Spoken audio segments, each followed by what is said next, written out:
လာမယ့်ရာသီမှာဒီထက်ပိုကျန်းပြမယ်လို့ပြိုင်ဘက်တွေကိုသတိပေးလိုက်တဲ့အမ်ဘူမိုပရိသတ်များအားလုံးမင်္ဂလာပါ Red Revival Channel ကနေကြိုဆိုလိုက်ပါရ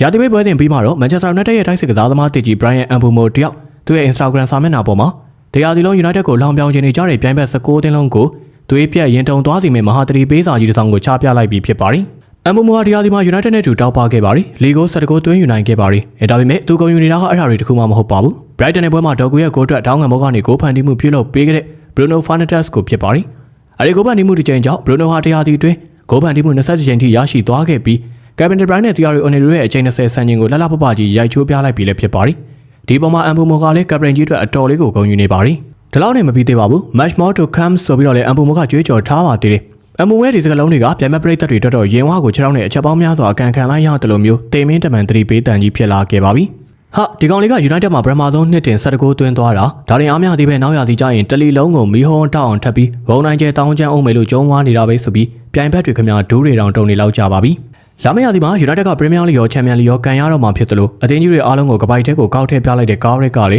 အမြဲတမ်းနှိပြဖြစ်လာပြီးမို့19သင်း fan တွေကတော့အခုကလေးကနှလုံးဆေးလေးတွေသွေးကြဆေးလေးတွေကြိုတင်ဆောင်ထားကြဖို့သတိပေးလိုက်ရပါတယ်။